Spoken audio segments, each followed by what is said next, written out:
સાયલા અને ચૂડા કાઠી ક્ષત્રિય સમાજ દ્વારા દજાડા મુકામે વિદ્યાર્થી અને વિદ્યાર્થિનીઓનું એક ઉચ્ચ પદવી લાવનાર માટે વિશેષ પ્રથમ સરસ્વતી સન્માન સમારોહ કાર્યક્રમ યોજાયો હતો, જ્યારે કાઠી સમાજના મહાનુભાવો દ્વારા સમાજના ડોક્ટર, ડીવાયએસપી, પીઆઈ, આઈપીએસ અધિકારી, કલેક્ટર, મામલતદાર, શિક્ષક કક્ષાના અધિકારી તેમજ ઉચ્ચ કક્ષાના સ્નાતક પદવી ધરાવનાર દ્વારા ભાઈઓ બહેનોને શિક્ષણ અને સમાજલક્ષી માટેનું ઉચ્ચ માર્ગદર્શન આપવામાં આવ્યું હતું.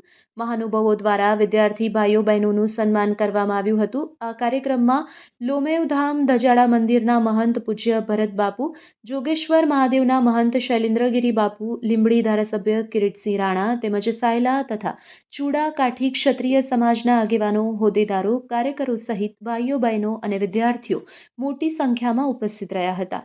કાઠી ક્ષત્રિય સમાજના લોકો શિક્ષણ તરફ આવે અને પોતાની કુશળતા સમાજમાં લાવે, ખાસ કરીને દીકરીઓને ઉચ્ચ અભ્યાસ સુધી લઈ જવા તથા સમાજના દીકરાઓ પણ ઉચ્ચ અભ્યાસ કરીને આગળ આવે તેવા પ્રયાસ કર્યા હતા.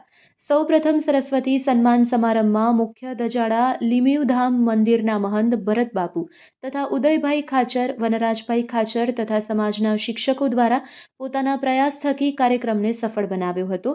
સમગ્ર કાર્યક્રમ દરમિયાન વ્યવસ્થાપન ભગીરથ બાપુ ભગત દજાડા દ્વારા કરાયું હતું તથા સ્ટેજ સંચાલન પ્રવીણભાઈ ખાચર દ્વારા કરવામાં આવ્યું હતું. આવનાર સમયમાં સમાજ માટે કાયમ ચિંતા કરનાર પૂજ્ય ભરત બાપુ દ્વારા સમાજને લાગતા અમુક મુદ્દાઓ સાથે નીતિ નિયમોમાં સુધારો લાવવા માટે તેમના વિચારો રજૂ કર્યા હતા. Report by Jayeshbhai Mori.